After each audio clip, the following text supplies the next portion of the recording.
BA fourth semester SEC. So subject is Human Resource Management. So BA ನಾಲ್ಕನೇ semester SEC ವಿದ್ಯಾರ್ಥಿಗಳಿಗೆ ಕ್ಲಾಸ್ಗೆ ಸ್ವಾಗತ. ಮಾನವ ಸಂಪನ್ಮೂಲ ನಿರ್ವಹಣೆ. So ಈಗ previous classಲ್ಲಿ so once again I will review all those points. In previous class you will learn. So why are you going to learn this subject? What are the objective behind this? So ಇದರ ಹಿಂದಿನ ಒಂದು ಉದ್ದೇಶಗಳೇನು, ಯಾಕೆ ಈ ಒಂದು ವಿಷಯವನ್ನು ನೀವು ಕಲಿತಾ ಇದ್ದೀರಾ ಅದರ ಬಗ್ಗೆ ಹೇಳಿದೆ. ಅದೇ ರೀತಿಯಾಗಿ in previous class I have explained the discussion of syllabus. So ಸಿಲೆಬಸನ್ನು ಈಗಾಗಲೇ ಕನ್ನಡ ಮತ್ತು ಇಂಗ್ಲೀಷ್ ಎರಡರಲ್ಲಿ ಡಿಸ್ಕಸ್ ಮಾಡಿದ್ದಿದೆ. So already have started chapter 2 unit 2 human resource planning and appraisal. So ಘಟಕ 2 ಅಲ್ಲಿ ಮಾನವ ಸಂಪನ್ಮೂಲ ಯೋಜನೆ ಮತ್ತು ಕಾರ್ಯನಿರ್ವಹಣಾ ವರದಿ. ಸೊ ಅದನ್ನು ಅಧ್ಯಾಯ 2ರ ನಿಮ್ಮದು ಹೆಡ್ಡಿಂಗು. ಸೊ ಈಗಾಗಲೇ ಇಲ್ಲಿ ಬರ್ತಕ್ಕಂಥದ್ದು ಮೊದಲನೇ ಕಂಟೆಂಟು ಮಾನವ ಸಂಪನ್ಮೂಲ ಯೋಜನೆ, ಹ್ಯೂಮನ್ ರಿಸೋರ್ಸ್ ಪ್ಲ್ಯಾನಿಂಗ್, ಮಾನವ ಸಂಪನ್ಮೂಲ ಯೋಜನೆ. ಸೊ ಬಿಫೋರ್ ದ್ಯಾಟ್ ಮಾನವ ಸಂಪನ್ಮೂಲ ಅಂದರೆ ಏನು, what you mean by human resource, ಅದರ ಅರ್ಥವನ್ನು ತಿಳ್ಕೊಂಡ್ರಿ, ಅದರ ಹಿನ್ನೆಲೆ ತಿಳ್ಕೊಂಡ್ರಿ, ಅದೇ ರೀತಿಯಾಗಿ ಅದರ ವ್ಯಾಖ್ಯೆಗಳು ಏನು ಹೇಳ್ತಾವೆ. ಸೊ ಇದರೊಂದಿಗೆ ಮಾನವ ಸಂಪನ್ಮೂಲ ನಿರ್ವಹಣೆ ಅಥವಾ ಯೋಜನೆಯ ಒಂದು ಅರ್ಥ ವಿವರಣೆ, ಅದರ ಅವಶ್ಯಕತೆಗಳನ್ನು ಹಿಂದಿನ ಕ್ಲಾಸ್ನಲ್ಲಿ ತಿಳ್ಕೊಂಡಿದ್ದೆ. So once again I will review. So ಈಗಾಗಲೇ ನಿಮ್ಗೆ ಗೊತ್ತಿದೆ ಮಾನವ ಸಂಪನ್ಮೂಲ. ಸೊ ಅಂದರೆ ಏನು, ಅದು ಒಂದು ಮುಖ್ಯವಾಗಿ ಶಕ್ತಿ ಅಂತ ಹೇಳ್ಬೋದು, ಅಥವಾ ಈ ಕೆಲಸ ಮಾಡತಕ್ಕಂತಹ ಅಥವಾ ವಸ್ತುಗಳ ಉತ್ಪಾದನೆ ಮಾಡತಕ್ಕಂತಹ ಮಾನವನ ಒಂದು ಶಕ್ತಿ ಅಥವಾ ತಾರ್ಕಿಕ ವಸ್ತು ಅಂತಲೂ ಸಹ ಹೇಳ್ತೀವಿ, ದೈಹಿಕ ಸಂಪತ್ತು ಅಂತಲೂ ಸಹ ನಾವು ಕರಿತೀವಿ. ಸೊ ಹೀಗಾಗಿ ಶಕ್ತಿ ಒಂದು ಮುಖ್ಯವಾಗಿ ಏನು, ಅದು ಒಂದು ಮೂಲ ಸಂಪತ್ತು ಆಗಿದೆ ಅಂತ ಹೇಳ್ಬೋದು. ಸೊ ಅದೇ ರೀತಿಯಾಗಿ ಮಾನವನ ಒಂದು ಸಂಪತ್ತು ಮಾನವನ ಶರೀರದಲ್ಲಿದೆ.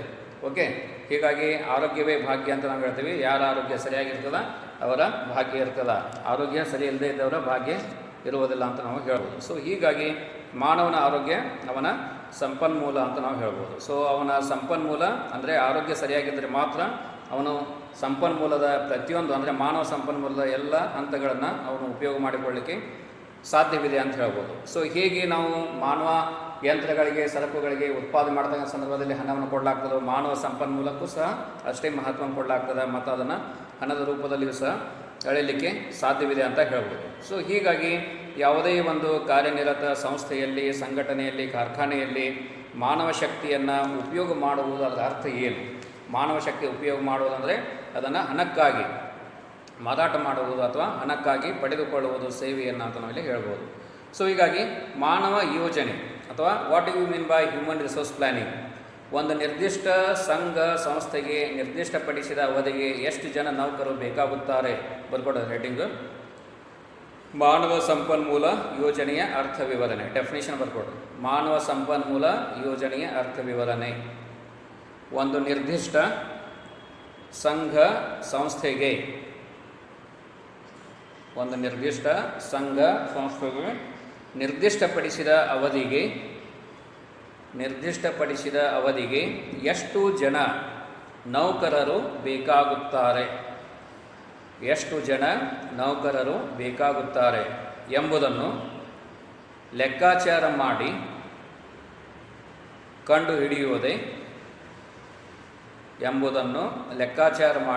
ಕಂಡುಹಿಡಿಯುವುದೇ ಮಾನವ ಯೋಜನೆ, ಮಾನವ ಸಂಪನ್ಮೂಲ ಯೋಜನೆಯಾಗಿದೆ. ಮಾನವ ಸಂಪನ್ಮೂಲ ಯೋಜನೆಯಾಗಿದೆ ಅಂದರೆ ಆರ್ಥಿಕ ಮಾರಾಟ ಮತ್ತು ಉತ್ಪಾದನಾ ರಂಗಗಳಲ್ಲಿ ಯಾವ ರೀತಿ ಯೋಜನೆಗಳನ್ನು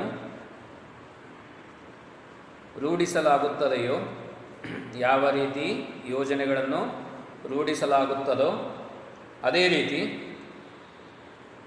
ಆಡಳಿತ ರಂಗದಲ್ಲಿ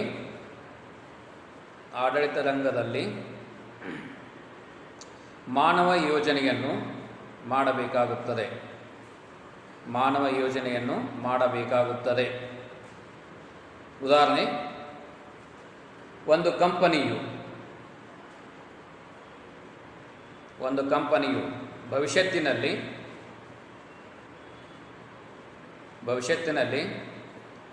ತನಗೆ ಬೇಕಾದ ಖಾಲಿ ಸ್ಥಾನಗಳಿಗೆ ತನಗೆ ಬೇಕಾದ ಖಾಲಿ ಸ್ಥಾನಗಳಿಗೆ ಎಲ್ಲಿಂದ ಯೋಗ್ಯ ಅರ್ಹ ಜನರನ್ನು ಪಡೆಯಬೇಕೆನ್ನುವ ಸ್ಪಷ್ಟ ಚಿತ್ರಣ ಕೊಡುವುದು.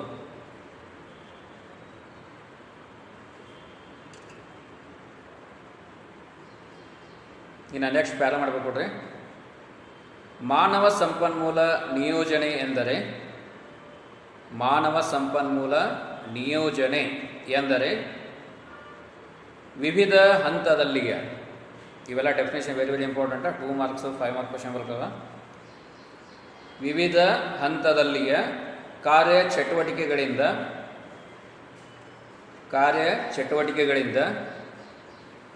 ಯೋಗ್ಯ ಸಮಯದಲ್ಲಿ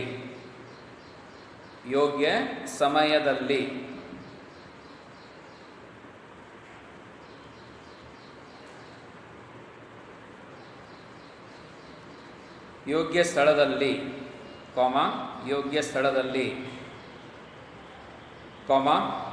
ಯೋಗ್ಯ ಪಾತ್ರತೆ ಇದ್ದ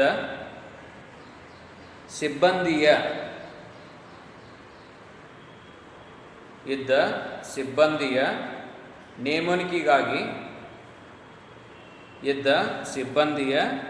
ನೇಮಣಿಕೆಗಾಗಿ ಕೈಗೊಂಡ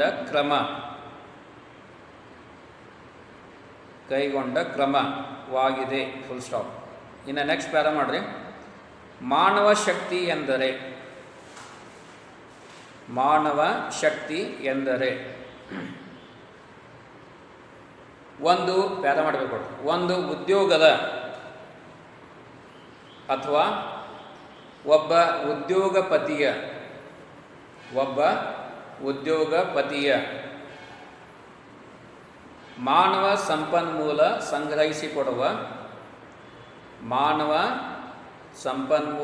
ಸಂಗ್ರಹಿಸಿಕೊಡುವ ಅದನ್ನು ಉಪಯೋಗಿಸುವ ಕಲೆ,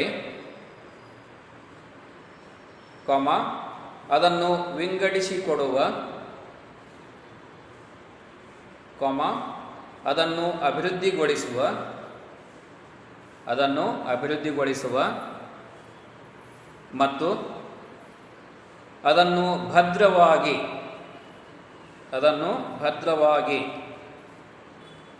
ಕಾಪಾಡಿಕೊಂಡು ಹೋಗುವ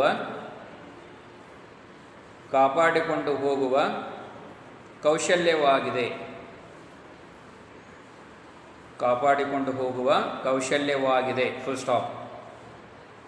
ಪ್ಯಾರ ಮಾಡಬೇಕು ನೋಡ್ರಿ. ಮಾನವ ಸಂಪನ್ಮೂಲ ಯೋಜನೆ ಎಂದರೆ ಇನ್ನೊಂದು ಅರ್ಥದಲ್ಲಿ ಈ ಎಲ್ಲ ವ್ಯಾಖ್ಯಾನಗಳನ್ನು ಕ್ರೋಢೀಕರಿಸಿ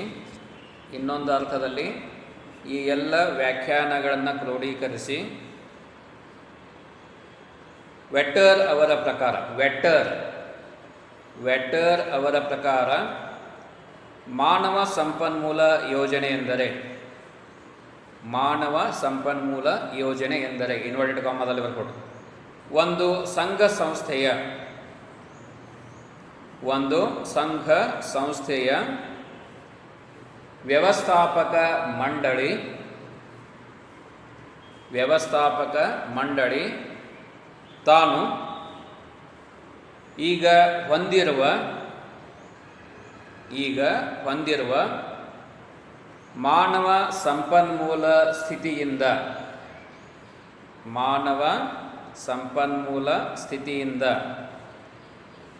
ತಾನು ಇಚ್ಛಿಸುವ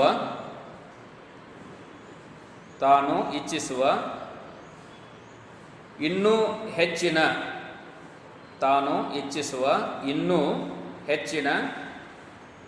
ಮಾನವ ಸಂಪನ್ಮೂಲ ಸ್ಥಿತಿ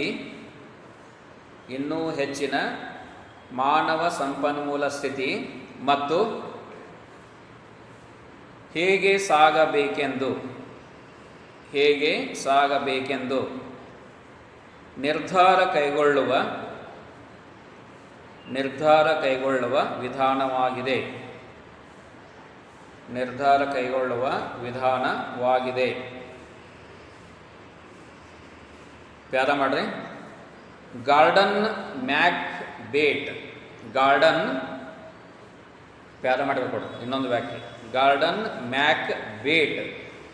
ಬೇಟ್ ಬೇ ಟ ವ್ಯಂಜನ ಮಾಡು.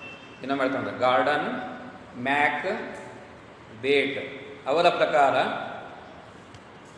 ಅವರ ಪ್ರಕಾರ ಮಾನವ ಸಂಪನ್ಮೂಲ ಯೋಜನೆ ಎಂದರೆ, ಅವರ ಪ್ರಕಾರ ಮಾನವ ಸಂಪನ್ಮೂಲ ಯೋಜನೆ ಎಂದರೆ ಇನ್ವರ್ಟೆಡ್ ಕಾಮದಲ್ಲಿ ಕಂಪನಿಯು ತಾನು ಮಾಡಿಕೊಂಡಿರುವ ಇನ್ವರ್ಟೆಡ್ ಕಾಮದಲ್ಲಿ ತಾನು ಮಾಡಿಕೊಂಡಿರುವ ಕಾರ್ಯನಕ್ಷೆಯ ಕೊನೆಯ ಅವಧಿಯವರೆಗೂ ಎಲ್ಲ ಮಟ್ಟ ಮತ್ತು ಎಲ್ಲ ಹಂತಗಳಲ್ಲಿ ಬೇಕಾಗಬಹುದಾದ ಮಾನವ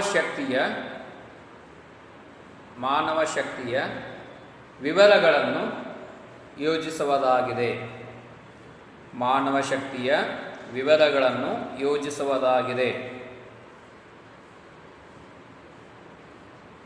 ಇದರಲ್ಲಿ ಎರಡನೆಯ ಹಂತ ಫುಲ್ ಸ್ಟಾಪ್ ಕಂಟಿನ್ಯೂ. ಇದರಲ್ಲಿ ಎರಡನೆಯ ಹಂತ ಇನ್ವರ್ಟೆಡ್ ಕಾಮದಲ್ಲಿ ಕೊಡು. ದೊರಕಿದ ಮಾನವ ಶಕ್ತಿಯನ್ನು ಪುನಃ ನಿಯೋಜಿಸಿ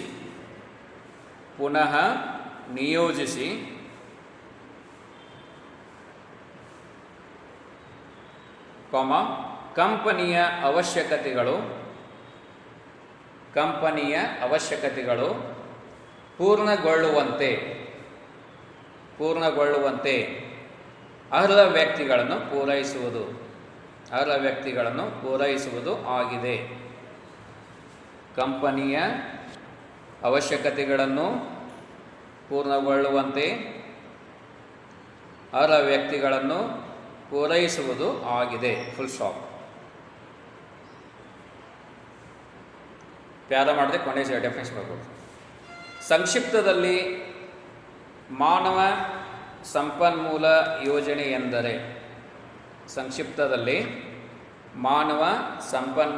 ಯೋಜನೆ ಎಂದರೆ ಇನ್ವರ್ಟೆಡ್ ಕಾಮನ್ ಬರ್ಬೋದು.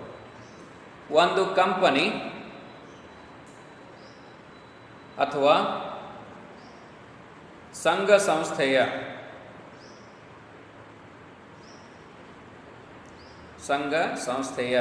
ಧ್ಯೇಯೋದ್ದೇಶಗಳನ್ನು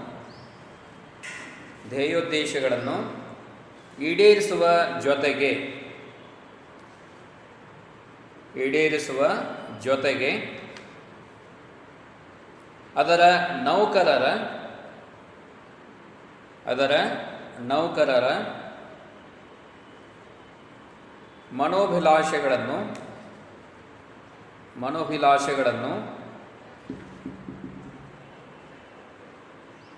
ಈಡೇರಿಸಲು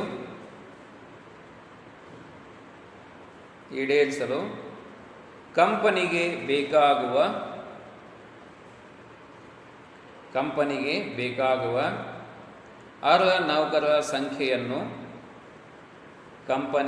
ಬೇಕಾಗುವ ಅರ್ಹ ನೌಕರರ ಸಂಖ್ಯೆಯನ್ನು ಒದಗಿಸಲು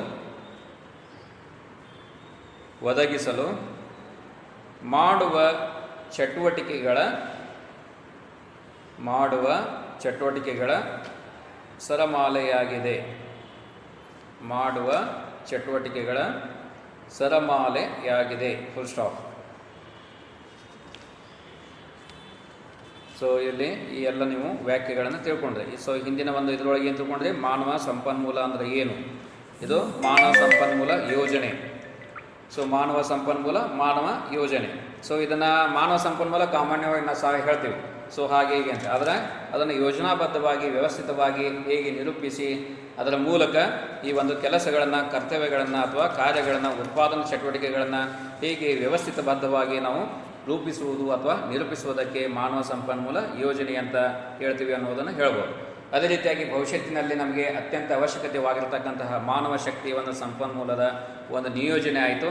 ಅದೇ ರೀತಿಯಾಗಿ ಅದನ್ನು ಹೇಗೆ ನಾವು ಯೋಜನಾಬದ್ಧವಾಗಿ ಅಳವಡಿಸಿಕೊಂಡು ನಮ್ಮ ಚಟುವಟಿಕೆಗಳನ್ನು ಅಥವಾ ಮಾಲೀಕ ತನ್ನ ಕಂಪನಿಯ ಚಟುವಟಿಕೆಗಳನ್ನು ಹೇಗೆ ವ್ಯವಸ್ಥಿತವಾಗಿ ನಡೆಸಿಕೊಂಡು ಹೋಗ್ತಾನೆ ಮತ್ತು ನೌಕರರ ಒಂದು ಅವಶ್ಯಕತೆಯ ಸಂಖ್ಯೆ, ಪ್ರಮಾಣ ಮತ್ತು ಅದೇ ರೀತಿಯಾಗಿ ಯಾವ ಮಟ್ಟದ ಒಂದು ಕೌಶಲ್ಯತೆ, ಸೊ ಇವೆಲ್ಲವುಗಳನ್ನು ಮತ್ತು ಕಲೆ ಹೇಗೆ ಅವುಗಳನ್ನು ಸಂಗ್ರಹಿಸುವುದು, ಸೊ ಇವೆಲ್ಲವುಗಳನ್ನು ಭವಿಷ್ಯತ್ತಿನಲ್ಲಿ ತನಗೆ ಏನೇನು ಬೇಕು ಸೊ ಅವೆಲ್ಲವುಗಳನ್ನು ಯೋಜನಾಬದ್ಧವಾಗಿ ರೂಪಿಸುವುದು ಅಂತ ನಾವು ಈ ಒಂದು ವ್ಯಾಖ್ಯಾನಗಳ ಮೂಲಕ ಅದರ ಒಂದು ಅರ್ಥವನ್ನು ತಿಳ್ಕೊಂಡ್ವಿ. ಸೊ ಇನ್ನು ಮುಂದೆ ಬರ್ತಕ್ಕಂಥದ್ದು ಅರ್ಥ ವಿವರಣೆ ವ್ಯಾಖ್ಯೆಗಳಾಯಿತು. ಅವಶ್ಯಕತೆಗಳನ್ನು, ಮಾನವ ಸಂಪನ್ಮೂಲ ಯೋಜನೆಯ ಅವಶ್ಯಕತೆಗಳು, ಮಾನವ ಸಂಪನ್ಮೂಲ ಯೋಜನೆಯ ಅವಶ್ಯಕತೆಗಳು ಯಾಕೆ ಅದರ ಒಂದು ಅವಶ್ಯಕತೆ ಇಲ್ಲಿ ಕಂಡು ಬರ್ತದೆ. ಮಾನವ ಸಂಪನ್ಮೂಲ ಯೋಜನೆಯ ಅವಶ್ಯಕತೆಗಳು.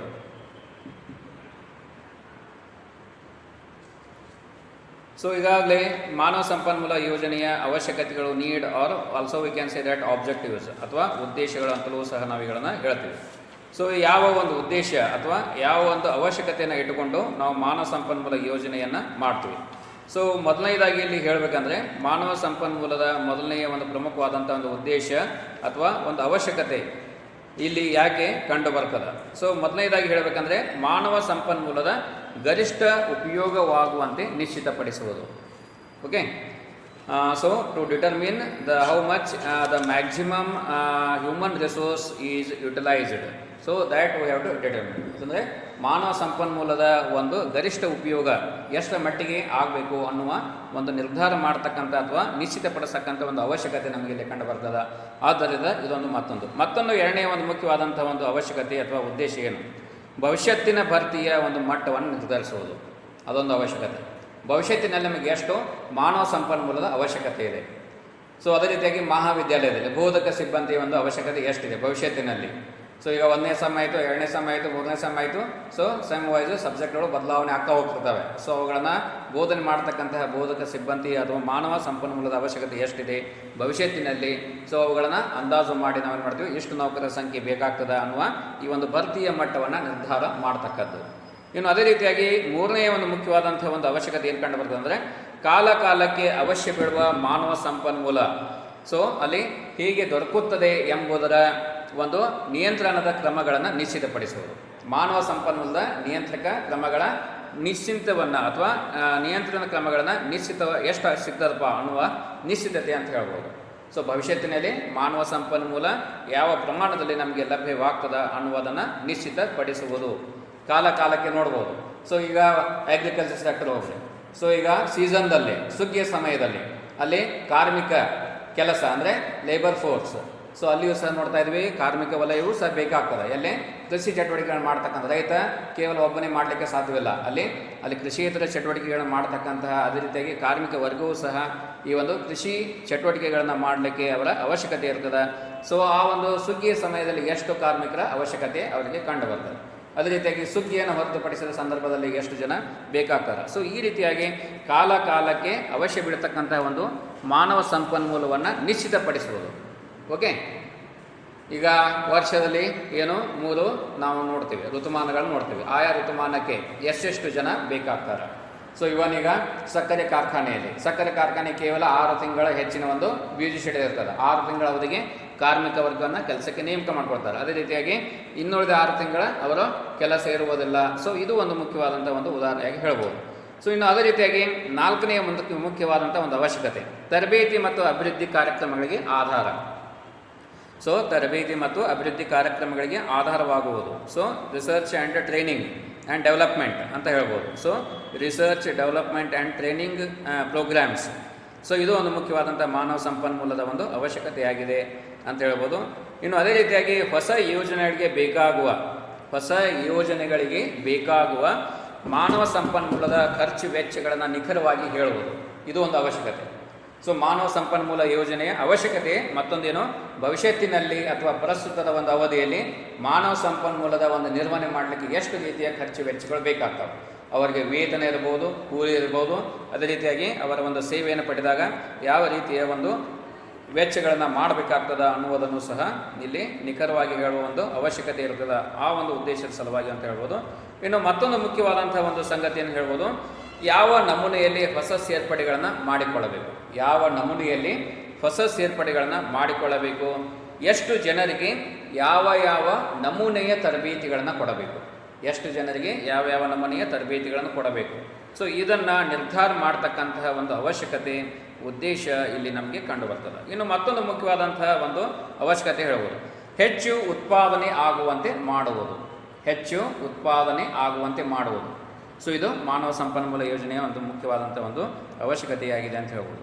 ಇನ್ನು ಕೊನೆಯದಾಗಿ ಹೇಳಬೇಕಂದ್ರೆ, ಎಲ್ಲಿ ಮಾನವ ಬಲ ಕಡಿಮೆಯಾಗುತ್ತದೆಯೋ, ಎಲ್ಲಿ ಮಾನವ ಬಲ ಅಥವಾ ಸಂಪನ್ಮೂಲ ಕಡಿಮೆಯಾಗುತ್ತದೆಯೋ, ಎಲ್ಲಿ ಅದು ಹೆಚ್ಚಾಗಬೇಕಾಗುತ್ತದೆ, ಎಲ್ಲಿ ಅದು ಹೆಚ್ಚಾಗಬೇಕಾಗುತ್ತದೆ ಎಂಬುದನ್ನು ಅಂದಾಜಿಸುವ ಒಂದು ಅವಶ್ಯಕತೆ, ಎಲ್ಲಿ ಹೆಚ್ಚಾಗುತ್ತದೆ ಎಂಬುದನ್ನು ಅಂದಾಜಿಸುವ ಒಂದು ಅವಶ್ಯಕತೆ ಅಂತ ಹೇಳ್ಬೋದು.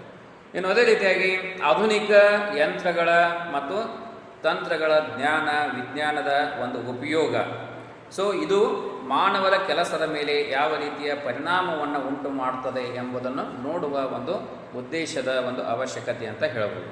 ಈಗ ಆಧುನಿಕ ತಂತ್ರಜ್ಞಾನಗಳನ್ನು ನಾವು ಉಪಯೋಗ ಮಾಡಿದಾಗ, ಯಂತ್ರಗಳನ್ನು ಉಪಯೋಗ ಮಾಡಿದಾಗ ಮಾನವ ಶಕ್ತಿಯ ಸಂಪನ್ಮೂಲದ ಮೇಲೆ ಯಾವ ರೀತಿಯಾಗಿ ಅದು ಪರಿಣಾಮವನ್ನು ಉಂಟು ಮಾಡ್ತದ, ಸೊ ಅದನ್ನು ಯಾವ ರೀತಿಯಾಗಿ ನಾವು ಯೋಜನಾಬದ್ಧವಾಗಿ ತಿಳ್ಕೊಳ್ಳಿಕ್ಕೆ ಸಾಧ್ಯವಿದೆ, ಸೊ ಇದನ್ನು ಸಹ ತಿಳಿದುಕೊಳ್ಳುವ ಒಂದು ಉದ್ದೇಶ ಅಂತ ಹೇಳ್ಬೋದು. ಈಗ ನೋಡ್ತಾ ಇದ್ದೀವಿ, ಮೊದಲು ಎಲ್ಲ ಕಾರ್ಮಿಕ ವರ್ಗವನ್ನು ಉಪಯೋಗ ಮಾಡಿಕೊಂಡು ಮಾನವ ಶಕ್ತಿಯ ಸಂಪನ್ಮೂಲವನ್ನು 100% ಯೋಜನಾಬದ್ಧವಾಗಿ ನಾವು ಅಳವಡಿಸಿಕೊಂಡು ಉತ್ಪಾದನೆ ಮಾಡ್ತಾ ಇದ್ವಿ. ಮುಂದೆ ಏನಾಯಿತು, ಆ ಕಾರ್ಖಾನೆಯ ಮಾಲೀಕ ಏನು ಮಾಡ್ತಾನೆ, ಯಂತ್ರಗಳನ್ನು ತರಿಸಿಕೊಳ್ತಾನೆ. ಯಂತ್ರಗಳನ್ನು ತರಿಸಿಕೊಂಡಿದ್ದರಿಂದ ಏನಾಗ್ತದೆ, ಅಲ್ಲಿ ಎಷ್ಟು ಜನ ಕಾರ್ಮಿಕರು ಹೊರಗೆ ಹೋಗ್ತಾರೆ, ಎಷ್ಟು ಜನ ಉಳಿತಾರೆ. ಸೊ ಕೇವಲ ಯಂತ್ರಗಳನ್ನು ಉಪಯೋಗ ಮಾಡಿಕೊಂಡು ಹೇಗೆ ಉತ್ಪಾದನೆಯನ್ನು ಮಾಡಲಾಗ್ತದೆ. ಸೊ ಈ ರೀತಿಯ ಒಂದು ಯೋಜನಾಬದ್ಧವಾದಂತಹ ಒಂದು ಅಂಶವನ್ನು ತಿಳಿದುಕೊಳ್ಳಲಿಕ್ಕೆ ಇದು ಅವಶ್ಯಕತೆ ಇದೆ ಅಂತ ಹೇಳ್ಬೋದು. ಸೊ ಇದಿಷ್ಟು ಮಾನವ ಸಂಪನ್ಮೂಲ ಯೋಜನೆಯ ಒಂದು ಅವಶ್ಯಕತೆಗಳಾಯಿತು. ಇನ್ನು ನೆಕ್ಸ್ಟ್ ಬರ್ಕೊಡ್ರಿ, ವಿಧಾನಗಳು, ಪ್ರೊಸೆಸ್ ಅಥವಾ ತಂತ್ರಗಳು ಅಂತಂದು. ಮಾನವ ಸಂಪನ್ಮೂಲ ಯೋಜನೆಯ ವಿಧಾನಗಳು, ಮಾನವ ಸಂಪನ್ಮೂಲ ಯೋಜನೆಯ ವಿಧಾನಗಳು ಅಥವಾ ತಂತ್ರಗಾರಿಕೆಗಳು ಎರಡು ಒಂದೇ, ಬೇರೆ ಅಂತ ತಿಳ್ಕೊಬೇಡ್ರಿ. ಸುಮಾರು ಇಲ್ಲಿ ಬರ್ತವೆ.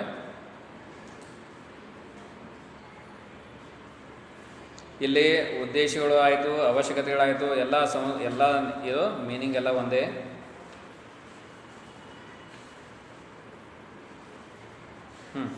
ಇನ್ನು ಯಾವ ರೀತಿಯ ಒಂದು ತಂತ್ರಗಾರಿಕೆ ಅಥವಾ ಇಲ್ಲಿ ವಿಧಾನಗಳು ನಮಗೆ ಇಲ್ಲಿ ಕಂಡು ಬರ್ತಾವೆ.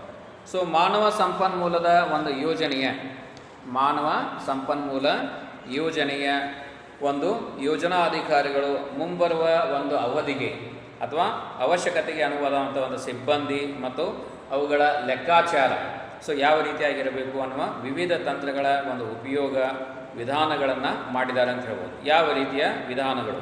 ಮೊದಲನೇದಾಗಿ ಹೇಳ್ತೀವಿ ವ್ಯವಸ್ಥಾಪನ ವಿವೇಚನೆ, ವ್ಯವಸ್ಥಾಪನ ವಿವೇಚನೆ ಅಥವಾ ಕಾರ್ಯನಿರ್ವಹಣೆಯ ವಿವೇಚನೆ ಒಂದು ವಿಧಾನ. ವ್ಯವಸ್ಥಾಪನಾ ವಿವೇಚನೆ ಅಥವಾ ಕಾರ್ಯನಿರ್ವಹಣೆಯ ವಿವೇಚನೆ ವಿಧಾನ. ಎರಡನೇದು ಕಾರ್ಯಭಾರ ಪದ್ಧತಿ, ಕಾರ್ಯಭಾರ ಪದ್ಧತಿ ಅಥವಾ ಕಾರ್ಯದ ಅಭ್ಯಾಸ ಮಾಡುವ ಪದ್ಧತಿ, ಕಾರ್ಯದ ಅಭ್ಯಾಸ ಮಾಡುವ ಪದ್ಧತಿ. ಇನ್ನು ಅದೇ ರೀತಿಯಾಗಿ ಮೂರನೇದು ವಿವೇಚನ ಹಾಗೂ ಅನುಭವ ಪದ್ಧತಿ, ವಿವೇಚನ ಹಾಗೂ ಅನುಭವ ಪದ್ಧತಿ. ನಾಲ್ಕನೇದು ಅಂದಾಜು ಪತ್ರಿಕೆಯ ನಿಯೋಜನೆ, ಅಂದಾಜು ಪತ್ರಿಕೆಯ ನಿಯೋಜನೆ. ಐದನೇದು ಮುಂಬರುವ ಬೇಡಿಕೆ, ಮುಂಬರುವ ಬೇಡಿಕೆ. ಐದನೇದೇ ಇದು ಡಿಮಾಂಡ್ ಫೋರ್ಕಾಸ್ಟಿಂಗ್. ನೀವು ಕಲ್ತಿಲ್ಲ ಇದ್ರೊಳಗೆ, ಯಾವುದ್ರೊಳಗೆ ಕಲ್ತಿದೆ ಹೇಳ್ತದ? Demand forecasting.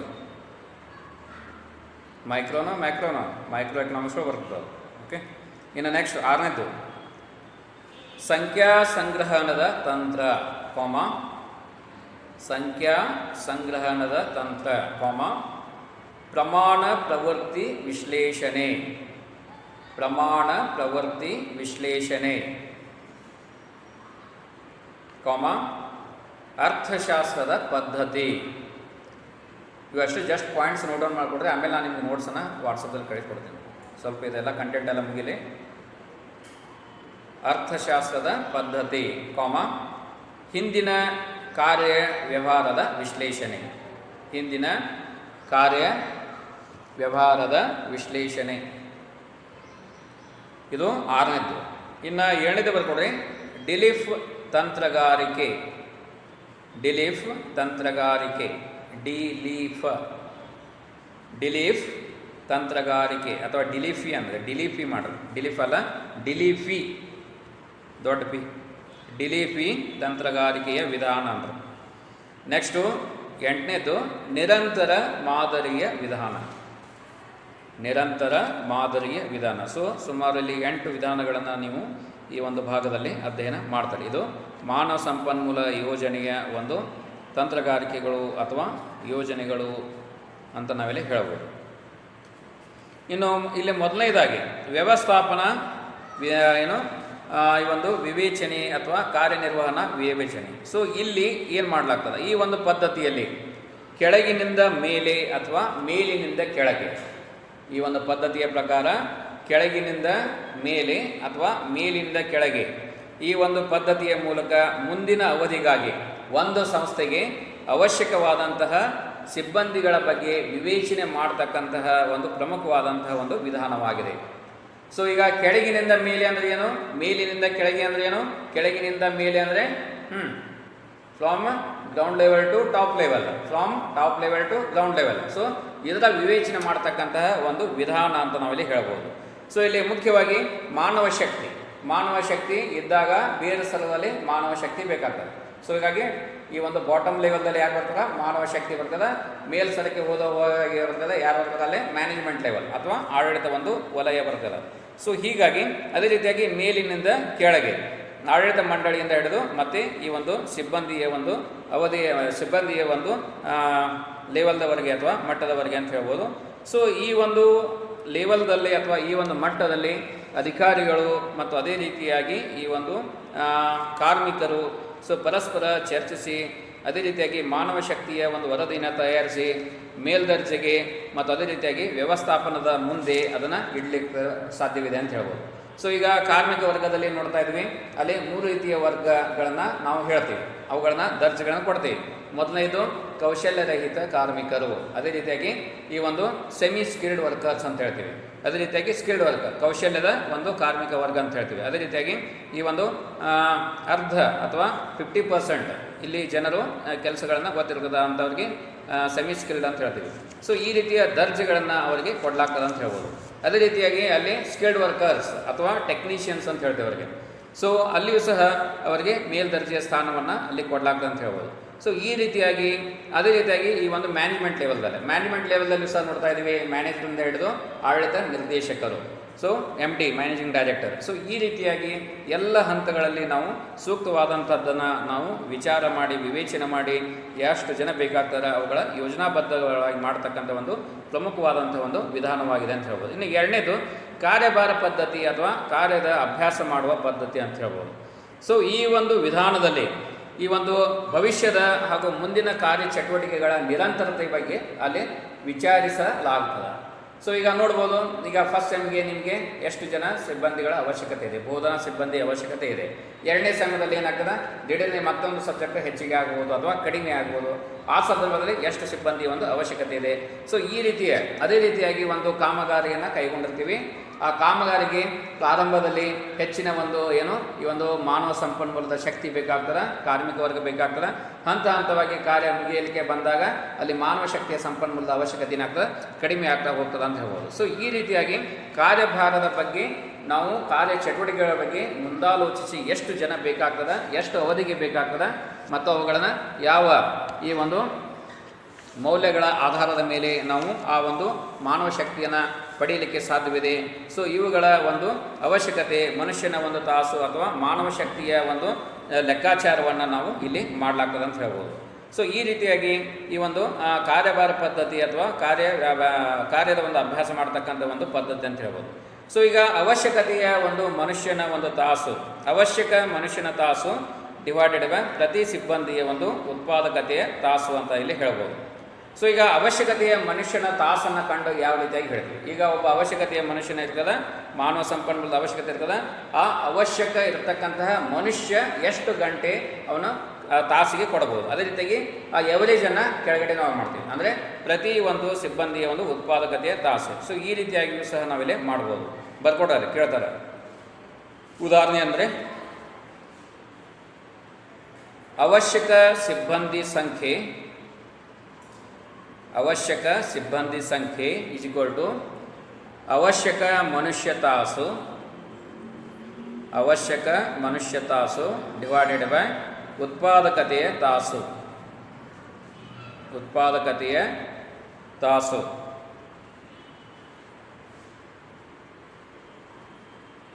ಇನ್ನು ಮತ್ತೊಂದು ಸೂತ್ರ ಬರ್ಕೊಡ್ರಿ.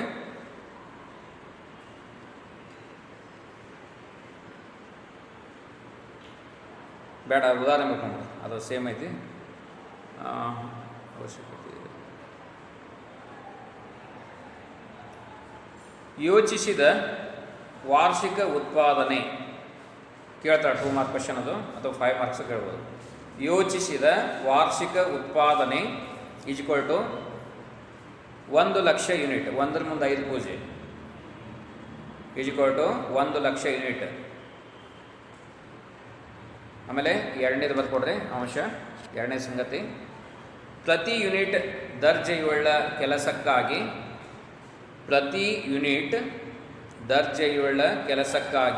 ಅವಶ್ಯಕ ವೇಳೆ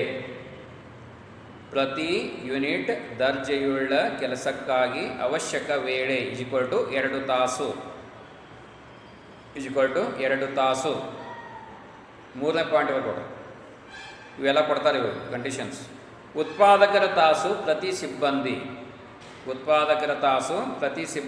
ಈಸ್ ಈಕ್ವಲ್ ಟು 2,000. ಉತ್ಪಾದಕರ ತಾಸು ಪ್ರತಿ ಸಿಬ್ಬಂದಿ ಈಸ್ ಈಕ್ವಲ್ ಟು 2,000. ಇಲ್ಲಿ ಕೆಳಗಡೆ ಸೊಲ್ಯೂಷನ್ ಅಥವಾ ಆನ್ಸರ್ ಅಂದರೆ ಉತ್ತರ ಬರ್ಕೊಡ್ರಿ. ಆನ್ಸರು ಅವಶ್ಯಕತೆ ಮನುಷ್ಯ ತಾಸು ಈಸ್ ಈಕ್ವಲ್ ಟು ಯೋಚಿಸಿದ ವಾರ್ಷಿಕ ಉತ್ಪಾದನೆ ಗುಂಡ್ಲೆ ಪ್ರತಿ ಯೂನಿಟ್ ಅವಶ್ಯಕ ದರ್ಜೆಯುಳ್ಳ ಅವಧಿ ಗುಂಡ್ಲೆ ಪ್ರತಿ ಯೂನಿಟ್ ಅವಶ್ಯಕ ದರ್ಜೆಯುಳ್ಳ ಅವಧಿ. ಅದಕ್ಕೆ ಈಸ್ ಈಕ್ವಲ್ ಟು ಎಷ್ಟೈತದ? ಯೋಚಿಸಿದ ವಾರ್ಷಿಕ ಉತ್ಪಾದನೆ 1,00,000 ಹಾಕಿರಲ್ಲಿ 1,00,000 ಯೂನಿಟ್ ಗುಂಡ್ಲೆ ಪ್ರತಿ ಯೂನಿಟ್ಗೆ ಎಷ್ಟೈತಿ? 2 ತಾಸು ಗುಂಡ್ಲೆ 2 ತಾಸು. ಅದರ ಕೆಳಗಡೆ ಈಸ್ ಈಕ್ವಲ್ ಟು 2,00,000 ತಾಸು. ಅದ್ರ ಕೆಳಗಡೆ ಈಸ್ ಈಕ್ವಲ್ ಟು ಅಂದರೆ 2 ಮುಂದೆ 5 ಪೂಜೆ, 2,00,000 ತಾಸು. ಕೆಳಗಡೆ ಆದ್ದರಿಂದ ಅವಶ್ಯಕ ಸಿಬ್ಬಂದಿ ಸಂಖ್ಯೆ, ಕೆಳಗಡೆ 3 ಟೀಮ್ ಕೊಡ್ರಿ. ಆದ್ದರಿಂದ ಅವಶ್ಯಕ ಸಿಬ್ಬಂದಿ ಸಂಖ್ಯೆ ಈಸ್ ಈಕ್ವಲ್ ಟು ಅವಶ್ಯಕ ಮನುಷ್ಯ ತಾಸು ಭಾಗಿಲೆ ಉತ್ಪಾದಕ ತಾಸು. ಅವಶ್ಯಕ ಮನುಷ್ಯ ತಾಸು ಭಾಗಿಲೆ ಉತ್ಪಾದಕ ತಾಸು. ಅದ್ರ ಕೆಳಗಡೆ ಈಸ್ ಈಕ್ವಲ್ ಟು ಅಂದರೆ 2,00,000 ಡಿವೈಡೆಡ್ ಬೈ ಉತ್ಪಾದಕ ತಾಸು ಎಷ್ಟೈತಿ? 2,000. 2,00,000 ಡಿವೈಡೆಡ್ ಬೈ 2,000. ಅದ್ರ ಕೆಳಗಡೆ ಈಸ್ ಈಕ್ವಲ್ ಟು 100 ಸಿಬ್ಬಂದಿ. ಸೊ ಈ ರೀತಿಯಾಗಿ ಕಾರ್ಯಭಾರ ಪದ್ಧತಿ ಅಥವಾ ಕಾರ್ಯದ ಒಂದು ಅಭ್ಯಾಸ ಮಾಡ್ತಕ್ಕಂಥ ಒಂದು ಪದ್ಧತಿಯ ಒಂದು ಉದಾಹರಣೆ ಅಂತ ತಿಳ್ಕೊಂಡು. ಇನ್ನು ನೆಕ್ಸ್ಟು 3ನೇ ವಿಧಾನ, ವಿವೇಚನೆ ಹಾಗೂ ಅನುಭವ ಪದ್ಧತಿ. 3ನೇ ವಿಧಾನ ಅಥವಾ ತಂತ್ರಗಾರಿಕೆ, ವಿವೇಚನೆ ಹಾಗೂ ಅನುಭವ ಪದ್ಧತಿ. ಸೊ ಈ ಒಂದು ವಿಧಾನದಲ್ಲಿ ಏನನ್ನು ಕಂಡುಹಿಡಿಯಲಾಗ್ತದೆ ಅಥವಾ ಏನನ್ನು ಮಾಡಲಾಗ್ತದೆ? ಸೊ ಇದರಲ್ಲಿ ವಿಶೇಷವಾಗಿ ಉತ್ಪಾದನೆಗೆ ಆದ್ಯತೆಯನ್ನು ನೀಡಲಾಗ್ತದೆ. So here you have to give the priority for the production and also for the working nature ಅಥವಾ ಕಾರ್ಯಗತಿ or the speed of working. ಅದೇ ರೀತಿಯಾಗಿ ಈ ಒಂದು ಕಾರ್ಯಗತಿ ಅಂತ ಹೇಳ್ಬೋದು. ಅದೇ ರೀತಿಯಾಗಿ ನೌಕರಿ ಅಂದರೆ ಎಕ್ಸ್ಪೀರಿಯನ್ಸ್ ಅಬೌಟ್ ದ ಜಾಬ್, ನೌಕರಿ ಬಗ್ಗೆ ಇರುವ ಒಂದು ಅನುಭವ. ಸೊ ಇರುವ ಜನರಿಂದ ತಯಾರಿಸಿದ ಒಂದು ಅಂದಾಜು ಪಟ್ಟಿಯ ಸಮಾವೇಶವನ್ನು ಈ ಒಂದು ವಿಧಾನದಲ್ಲಿ ವಿವೇಚನೆ ಮಾಡಲಾಗ್ತದೆ ಅಥವಾ ವಿಚಾರಿಸಲಾಗ್ತದೆ ಅಂತ ಹೇಳ್ಬೋದು. ಸೊ ಉತ್ಪಾದನೆಯ ಬಗ್ಗೆ ಅಲ್ಲಿ ಹೀಗೆ ಅನುಭವ ಇರ್ತದೆ. ಈಗ ನಾವು ನೌಕರಿಗಾಗಿ ಹೋಗ್ತೀವಿ, ಅರ್ಜಿಯನ್ನು ಸಲ್ಲಿಸ್ತೀವಿ, ಉತ್ಪಾದನೆ ಬಗ್ಗೆ ಏನು ಗೊತ್ತಿದೆಪ್ಪ, ಆ ಕಾರ್ಖಾನೆಗೆ ಹೋದ ಮೇಲೆ ಕೇಳ್ತಾರೆ ಅವ್ರಿಗೆ, ಏನು ಈ ಒಂದು ಕಾರ್ಖಾನೆಯ ಒಂದು ಉತ್ಪಾದನೆ ಬಗ್ಗೆ ತಿಳ್ಕೊಂಡಿರಿ, ಅಥವಾ what you know about the background of the company. ಅದೇ ರೀತಿಯಾಗಿ ಅದರ ಒಂದು ಏನಪ್ಪ, ಯಾವ ಒಂದು ವೇಗದಲ್ಲಿ ನಿನಗೆ ಉತ್ಪಾದನೆ ಮಾಡಲಿಕ್ಕೆ ಸಾಧ್ಯವಿದೆ. ಈಗ ನಿನಗೆ 10 ಗಂಟೆ ಸಮಯವನ್ನು ಕೊಟ್ಟಾಗ ಸೊ ಏನು ಯಾವ ಒಂದು ಮಟ್ಟದಲ್ಲಿ ನಿನ್ನಿಂದ ಉತ್ಪಾದನೆಯನ್ನು ನಾವು ನಿರೀಕ್ಷೆ ಮಾಡ್ಬೋದು. ಅದೇ ರೀತಿಯಾಗಿ ಈ ಹಿಂದೆ ಮಾಡಿದಂತಹ ಕಾರ್ಖಾನೆಗಳ ಒಂದು ನೌಕರಿಯ ಒಂದು ಅನುಭವ ಏನು. ಸೊ ಈ ರೀತಿಯಾಗಿ ವಿವೇಚನೆ ಹಾಗೂ ಅನುಭವ ಪದ್ಧತಿಯ ಒಂದು ವಿಧಾನ. ಇನ್ನು 4ನೇದು ಆಯವ್ಯಯ ಅಂದಾಜು ಪತ್ರಿಕೆಯ ಬಗ್ಗೆ ವಿವೇಚನೆ ಅಂತ ಹೇಳ್ತೀವಿ. ಅಂದರೆ judgement about the income and expenditure ಅಂತ ಹೇಳ್ಬೋದು. ಅಥವಾ ಈ ಒಂದು ಯೋಜನೆಯನ್ನು ನಾವು ಆರ್ಥಿಕ ಮತ್ತು ಸಂಖ್ಯಾತ್ಮಕವಾದಂಥ ಒಂದು ರೂಪದಲ್ಲಿ ವಿವರಿಸಬೇಕಾಗ್ತದೆ. ಸೊ ಅದೇ ರೀತಿಯಾಗಿ ವಾರ್ಷಿಕ ಈ ಒಂದು ಆಯವ್ಯಯದ ಅಂದಾಜು ಪತ್ರಿಕೆಯನ್ನು ತಯಾರಿಸಿ ಅದರ ಕಾರ್ಯಗತಿ ಮತ್ತು ಪರಿಶೀಲನೆಯ ಒಂದು ಅವಶ್ಯಕತೆ ಈ ಒಂದು ವಿಧಾನದಲ್ಲಿ ನಮಗೆ ಕಂಡು ಬರ್ತದೆ. ಸೊ ಇದರಿಂದ ನಮ್ಗೆ ಏನು ಗೊತ್ತಾಗ್ತದೆ, ಮಾನವ ಶಕ್ತಿಯ ಸಂಪನ್ಮೂಲದ ಅವಶ್ಯಕತೆ ಯಾವ ಒಂದು ಹಂತದಲ್ಲಿ ಇದೆ, ಅದರ ಆದಾಯ ಎಷ್ಟಾಗ್ತದೆ, ಅದರ ವೆಚ್ಚ ಎಷ್ಟಿಗೆ ಆಗ್ತದೆ, ಇದನ್ನು ತಿಳ್ಕೊಳ್ಳಿಕ್ಕೆ ಇದರಿಂದ ಸಾಧ್ಯವಿದೆ ಅಂತ ಹೇಳ್ಬೋದು.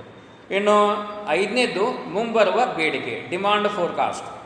ಸೊ ಈ ಒಂದು ಅವಧಿಯಲ್ಲಿ ನೋಡ್ತಾ ಇದ್ದೀವಿ, ಮುಂಬರುವ ಒಂದು ಅವಧಿಯಲ್ಲಿ ಆ ಕಂಪನಿಗೆ ಅಥವಾ ಆ ಒಂದು ಯಾವುದೇ ಒಂದು ಆರ್ಥಿಕ ಚಟುವಟಿಕೆಯ ಒಂದು ಘಟಕಕ್ಕೆ ಎಷ್ಟು ಪ್ರಮಾಣದಲ್ಲಿ ಭವಿಷ್ಯದಲ್ಲಿ ಮಾನವ ಶಕ್ತಿಯ ಒಂದು ಅವಶ್ಯಕತೆ ಕಂಡು ಬರ್ತದೆ ಮತ್ತು ಯಾವ ಯಾವ ದರ್ಜೆಯ ಮಾನವ ಶಕ್ತಿಯ ಸಂಪನ್ಮೂಲವನ್ನು ಅಲ್ಲಿ ಉಪಯೋಗ ಮಾಡಬೇಕಾಗ್ತದ ಅನ್ನುವ ಅಂದಾಜನ್ನು ಮಾಡಲಿಕ್ಕೆ ಈ ಒಂದು ವಿಧಾನವನ್ನು ಉಪಯೋಗ ಮಾಡಲಾಗ್ತದೆ ಅಂತ ಹೇಳ್ಬೋದು.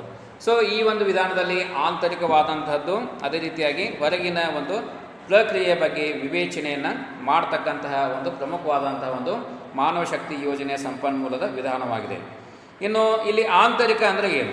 ಸೊ ಆಂತರಿಕ ಅಂದ ತಕ್ಷಣ ಒಂದು ಘಟಕದಲ್ಲಿ ಜರುಗತಕ್ಕಂತಹ ಉತ್ಪಾದನೆಯ ಒಂದು ಹಂತ ಇರ್ಬೋದು, ಅದೇ ರೀತಿಯಾಗಿ ಆ ಘಟಕದಿಂದ ಆಗತಕ್ಕಂಥ ಒಂದು ಹೊಸ ಉತ್ಪಾದನೆಗಳಿರ್ಬೋದು ಮತ್ತು ಇವುಗಳಿಗೆ ತಗಲ್ತಕ್ಕಂಥ ಒಂದು ಆಯವ್ಯಯ, ಎಷ್ಟು ಆದಾಯ ಆಗ್ತದೆ, ಎಷ್ಟು ವೆಚ್ಚ ಆಗ್ತದೆ, ಸೊ ಇವುಗಳ ಒಂದು ಅಂದಾಜನ್ನು ಮಾಡುವುದು ಮತ್ತು ಅದೇ ರೀತಿಯಾಗಿ ಈ ಒಂದು ಉದ್ಯಮಕ್ಕೆ ಸಂಬಂಧಪಟ್ಟಂಥ ಒಂದು ರಚನೆ ಇರ್ಬೋದು, ಸಿಬ್ಬಂದಿಯ ಒಂದು ವರ್ಗೀಕರಣ ಮಾಡುವುದು, ಅದೇ ರೀತಿಯಾಗಿ ಈ ಒಂದು ಉದ್ಯಮದ ಒಂದು ಎಷ್ಟು ಒಂದು ಅವಶ್ಯಕತೆ ಕಂಡು ಬರ್ತದೆ. ಸೊ ಈ ಎಲ್ಲ ಸಂಗತಿಗಳನ್ನು ಅವಲೋಕನ ಮಾಡಿ ವಿವೇಚನೆ ಮಾಡಿ ತಯಾರಿಸುವ ಒಂದು ಪದ್ಧತಿ, ಇದಕ್ಕೆ ಆಂತರಿಕ ಘಟಕ ಅಂತ ಹೇಳ್ಬೋದು. ಇನ್ನು ಹೊರಗಿನ ಘಟಕ, ಸೊ ಹೊರಗಿನ ಘಟಕದಲ್ಲಿ ಹೇಳಿದಾಗೆ ಆರ್ಥಿಕ ಪರಿಸ್ಥಿತಿ, ಈ ಒಂದು ಉದ್ಯಮವನ್ನು ಅಥವಾ ವ್ಯವಹಾರವನ್ನು ಮಾಡ್ತಕ್ಕಂಥ ಸಂದರ್ಭದಲ್ಲಿ ಸೊ ಅದರ ಒಂದು ಪರಿಸ್ಥಿತಿ ಏನು, ಯಾವ ರೀತಿಯ ಒಂದು ಆರ್ಥಿಕ ಪರಿಸ್ಥಿತಿ ಆ ಒಂದು ಉತ್ಪಾದನಾ ಘಟಕದ ಒಂದು ಇದರಲ್ಲಿದೆ. ವಿಶೇಷವಾಗಿ ನೋಡ್ತಾ ಇದ್ದೀವಿ ಮಾರುಕಟ್ಟೆಯಲ್ಲಿ ನಾವು ಉತ್ಪಾದನೆ ಮಾಡಿದಂಥ ಒಂದು ಆ ಸರಕಿನ ಒಂದು ಪರಿಸ್ಥಿತಿ ಏನಿದೆ, ಅದೇ ರೀತಿಯಾಗಿ ಆ ಉತ್ಪಾದಕಗೊಂಡಂತಹ ಸರಕಿನ ಒಂದು ಸ್ಪರ್ಧೆಗಳು, ಅದಕ್ಕೆ ಯಾವ ರೀತಿಯ ಇನ್ನಿತರೆ ಒಂದು ಉತ್ಪಾದಕ ಸರಕುಗಳು ಸ್ಪರ್ಧೆಯನ್ನು ಕೊಡ್ತವೆ, ಅದೇ ರೀತಿಯಾಗಿ ಸ್ಥಾನಿಕ ಸಂಸ್ಥೆಗಳು ಯಾವಿದ್ದಾವೆ ಮತ್ತು ಅದೇ ರೀತಿಯಾಗಿ ತಂತ್ರಜ್ಞಾನದಲ್ಲಿ ಒಂದು ಬದಲಾವಣೆ, ಸೊ ಸಾಮಾಜಿಕ ಘಟಕಗಳಿರ್ಬೋದು, ಅದೇ ರೀತಿಯಾಗಿ ಜನಾಂಗದ ಸ್ಥಿತಿಗತಿಗಳಿರ್ಬೋದು, ಇವೆಲ್ಲವೂ ಆ ಒಂದು ಉದ್ದಿಮೆ ಅಥವಾ ಮಾನವ ಶಕ್ತಿಯ ಸಂಪನ್ಮೂಲ ಯೋಜನೆಯ ಹೊರಗಿನ ಘಟಕದ ಬಗ್ಗೆ ಇರತಕ್ಕಂಥ ಒಂದು ಅಂಶಗಳು ಅಥವಾ ಉದಾಹರಣೆಗಳು ಅಂತ ಹೇಳ್ಬೋದು. ಇದು 5ನೆಯ ಒಂದು ಪ್ರಮುಖವಾದಂಥ ಒಂದು ವಿಧಾನ ಆಯಿತು. ಇನ್ನು 6ನೇದು ಯಾವುದಂದರೆ ಸಂಖ್ಯಾ ಸಂಗ್ರಹಣದ ತಂತ್ರಗಾರಿಕೆ, ಸ್ಟ್ಯಾಟಿಸ್ಟಿಕಲ್ ಟೆಕ್ನಿಕ್ಸ್ ಅಂತ ಹೇಳ್ತೀವಿ. ಸೊ ಈ ಒಂದು ವಿಧಾನದಲ್ಲಿ ಮುಖ್ಯವಾಗಿ ಪ್ರಮಾಣ ಪ್ರವೃತ್ತಿಯ ವಿಶ್ಲೇಷಣೆ, ಇದಕ್ಕೆ ರೇಷಿಯೋ ಟ್ರೆಂಡ್ ಅನಾಲಿಸಿಸ್ ಅಂತ ಹೇಳ್ತೀವಿ. ಅದೇ ರೀತಿಯಾಗಿ 2ನೇದು ಅರ್ಥಶಾಸ್ತ್ರದ ಪ್ರಕಾರ ಮಾದರಿ ಅಂತ ಹೇಳ್ತೀವಿ, ಎಕನಾಮೆಟ್ರಿಕ್ ಮೆಥಡ್ಸ್. ಮತ್ತು 3ನೇದು ಹಿಂದಿನ ಪ್ರಗತಿಯ ಬಗ್ಗೆ ಒಂದು ವಿಶ್ಲೇಷಣೆ. ಸೊ ಈ ರೀತಿಯಾಗಿ ಮತ್ತೆ ನಾವು ಈ ಒಂದು ಸಂಖ್ಯಾಶಾಸ್ತ್ರದಲ್ಲಿ ಈ ರೀತಿಯ ಪ್ರಮುಖವಾದಂತಹ 3 ವಿಧಾನಗಳನ್ನು, ತಂತ್ರಗಾರಿಕೆಯನ್ನು ಇಲ್ಲಿ ಹೇಳ್ಬೋದು. ಸೊ ಈಗ ಮೊದಲನೇದು ಪ್ರಮಾಣ ಪ್ರವೃತ್ತಿಯ ವಿಶ್ಲೇಷಣೆ. ಈಗ ಇದನ್ನು ಒಂದು ಉದಾಹರಣೆಗೆ ಹೇಳ್ಬೋದು. ಸೊ ಈ ಒಂದು ಉತ್ಪಾದನೆಯ ಕಾಮಗಾರಿಯ ಪ್ರಮಾಣವನ್ನು ಯಾವ ರೀತಿಯಾಗಿ ಹೇಳ್ತೀವಿ, ಕಾಮಗಾರಿ ಡಿವೈಡೆಡ್ ಬೈ ಉತ್ಪಾದನೆ. ಸೊ ಎಷ್ಟು ಪ್ರಮಾಣದ ಒಂದು ಕಾಮಗಾರಿ ಇದೆ, ಅದೇ ರೀತಿಯಾಗಿ ಉತ್ಪಾದನೆ. ಇನ್ನು ಅದೇ ರೀತಿಯಾಗಿ ಮೇಲ್ವಿಚಾರಕರು ಮತ್ತು ಕಾಮಗಾರಿಯ ಒಂದು ಪ್ರಮಾಣ. ಸೊ ಅದೇ ರೀತಿಯಾಗಿ ಮೇಲ್ವಿಚಾರಕರು ಎಷ್ಟಿದ್ದಾರೆ ಮತ್ತು ಕಾಮಗಾರಿಯ ಪ್ರಮಾಣ ಎಷ್ಟಿದೆ. ಸೊ ಈ ರೀತಿಯಾಗಿ ಸಹ ನಾವೇನು ಮಾಡ್ಬೋದು, ಈ ಒಂದು ಪ್ರಮಾಣ ಪ್ರವೃತ್ತಿಯ ವಿಶ್ಲೇಷಣೆ ಮಾಡ್ಬೋದು. ಸೊ ಯಾವ ರೀತಿಯಾಗಿ ಪ್ರಮಾಣೀಕರಿಸೋದು, ಸೊ ಎಷ್ಟು ಪ್ರಮಾಣದ ಜನ ಈ ಒಂದು ಕಾಮಗಾರಿಗೆ ಅವಶ್ಯಕತೆ ಇದೆ ಅನ್ನುವುದನ್ನು ಅಂದಾಜಿಸುವ ಒಂದು ವಿಧಾನವಾಗಿದೆ ಅಂತ ಹೇಳ್ಬೋದು. ಸೊ ಇದನ್ನು ಸಹ ಒಂದು ಉದಾಹರಣೆಯ ಮೂಲಕ ನಾವಿಲ್ಲಿ ಬರ್ಕೊಡ್ರಿ.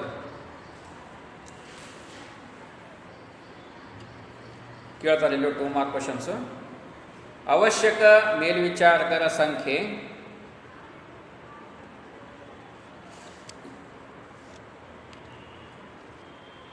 ಈಸ್ ಈಕ್ವಲ್ ಟು ಅವಶ್ಯಕ ಕಾಮಗಾರಿಯ ಸಂಖ್ಯೆ ಮೇಲು ಇನ್ನೊಮ್ಮೆ ಹೇಳ್ತಾರೆ ನೋಡಿ, ಅವಶ್ಯಕ ಮೇಲ್ವಿಚಾರಕರ ಸಂಖ್ಯೆ ಈಸ್ ಈಕ್ವಲ್ ಟು ಅವಶ್ಯಕ ಕಾಮಗಾರಿಯ ಸಂಖ್ಯೆ, ಅವಶ್ಯಕ ಕಾಮಗಾರಿಯ ಸಂಖ್ಯೆ ಕಾಮ ಮೇಲ್ವಿಚಾರಕರ ಸಂಖ್ಯೆ, ಮೇಲ್ವಿಚಾರಕರ ಸಂಖ್ಯೆ. ಇದೊಂದು ಸಂಗತಿಯನ್ನು ನಾವು ಈ ಒಂದು ಉದಾಹರಣೆಯಲ್ಲಿ ಉಪಯೋಗಿಸ್ಕೊಳ್ಬೇಕು. ಇನ್ನು ಎರಡನೇದು ಬರ್ಕೊಡ್ರಿ, ಮೇಲ್ವಿಚಾರಕರು ಹಾಗೂ ಕಾಮಗಾರಿಯ ಪ್ರಮಾಣ. ಮೇಲ್ವಿಚಾರಕರು ಹಾಗೂ ಕಾಮಗಾರಿಯ ಪ್ರಮಾಣ ಈಸ್ ಈಕ್ವಲ್ ಟು ಮೇಲ್ವಿಚಾರಕರು ಡಿವೈಡೆಡ್ ಬೈ ಕಾಮಗಾರಿ, ಮೇಲ್ವಿಚಾರಕರು ಭಾಗಿಲೆ ಕಾಮಗಾರಿ. ಇನ್ನು ಮೂರನೇ ಸಂಗತಿ ಬರ್ಕೊಡ್ರಿ, ಉತ್ಪಾದನೆಗಾಗಿ ಕಾಮಗಾರಿಯ ಪ್ರಮಾಣ.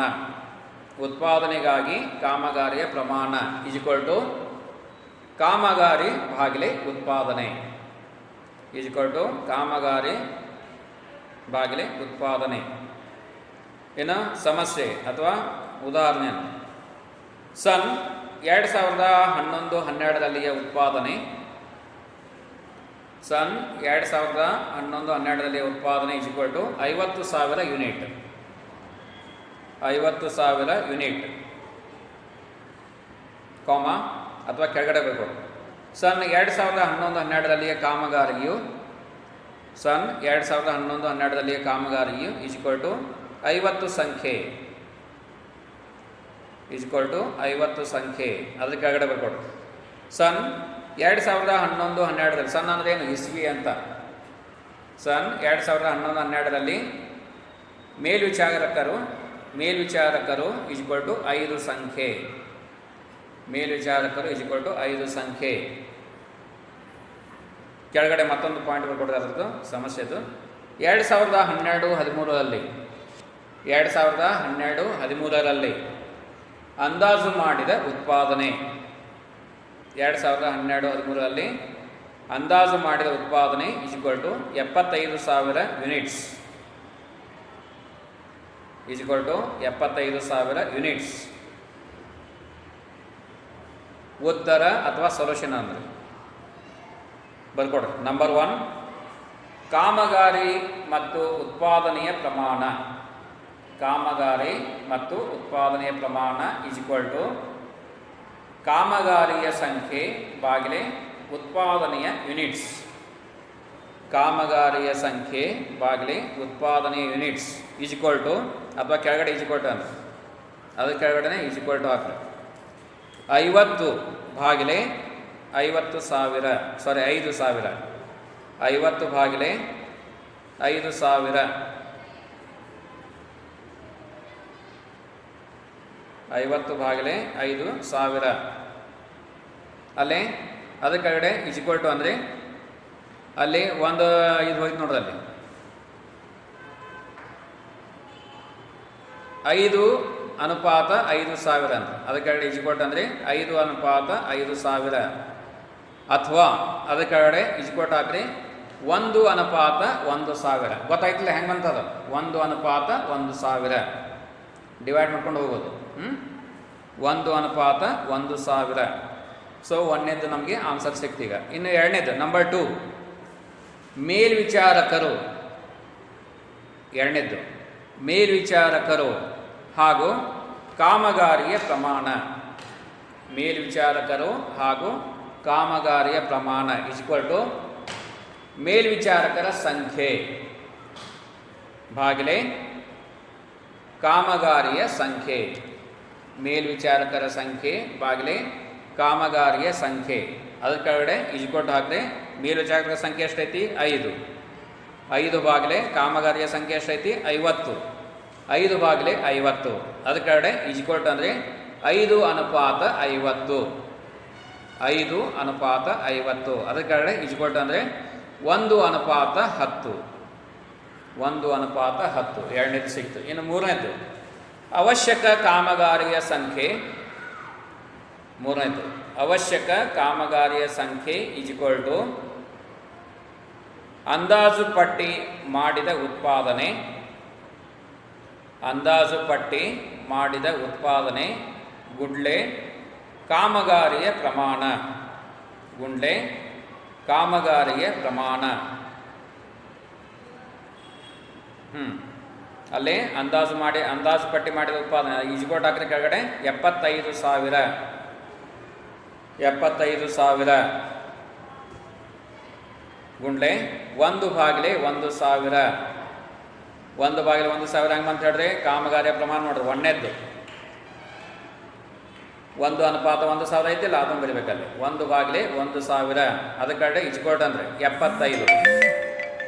3 ಪೂಜೆಗೆ 3 ಪೂಜೆ ಹೊತ್ತು ಉಳಿದಷ್ಟು 75. 75 ಗುಂಡ್ಲೆ 1 ಈಜ್ಗೋಟು 75. ಆನ್ಸರ್ ಈಜ್ಗೋಟು 75.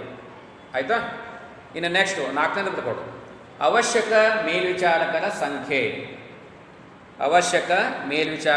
ಸಂಖ್ಯೆ ಈಜ್ಗೋಟು ಅವಶ್ಯಕ ಕಾಮಗಾರಿಯ ಸಂಖ್ಯೆ ಗುಂಡ್ಲೆ ಮೇಲ್ವಿಚಾರಕರ ಪ್ರಮಾಣ ಅದಕ್ಕೆ ಈಜ್ಗೋಟ್ ಹಾಕ್ತಾರೆ. ಎಷ್ಟೈತೆ ಹೊಡೆದಲ್ಲಿ ಅವಶ್ಯಕ ಕಾಮಗಾರಿಯ ಸಂಖ್ಯೆ 75 ಗುಂಡ್ಲೆ ಅವಶ್ಯಕ ಕಾಮಗಾರಿಯ ಸಂಖ್ಯೆ ಎಷ್ಟೈತಿ? ಎರಡನೇದು ನೋಡ್ರಿ ಆನ್ಸರ್ 1:10 ಐತಿಲ್ಲ, ಅದನ್ನು ಹಾಕಬೇಕು. 1/10. 1/10 ಅದಕ್ಕೆ ಈಜ್ಗೋಟು ಅಂದರೆ ಎಷ್ಟು ಬಂತು? 7.5. 7.5 is the answer. 7.5. Okay. So ಈ ರೀತಿಯಾಗಿಯೂ ಸಹ ನಾವು ಪ್ರಮಾಣ ಪ್ರವೃತ್ತಿಯ ಒಂದು ವಿಶ್ಲೇಷಣೆಯನ್ನು ಇಲ್ಲಿ ಪ್ರತಿಯೊಂದು ಅವಶ್ಯಕ ಅಥವಾ ಈ ಕೊಟ್ಟಂತಹ ಒಂದು ಸಂಗತಿಗಳನ್ನು ಇಟ್ಟುಕೊಂಡು ಅಲ್ಲಿ ಮಾಡಲಿಕ್ಕೆ ಸಾಧ್ಯವಿದೆ. ಇನ್ನು ಮುಂದೆ ಬರ್ತಕ್ಕಂಥದ್ದು ಇದರಲ್ಲಿ ಸಂಖ್ಯಾ ಸಂಗ್ರಹಣ ತಂತ್ರಗಾರಿಕೆಯಲ್ಲಿ ಅರ್ಥಶಾಸ್ತ್ರದ ಪ್ರಕಾರ ಮಾದರಿ.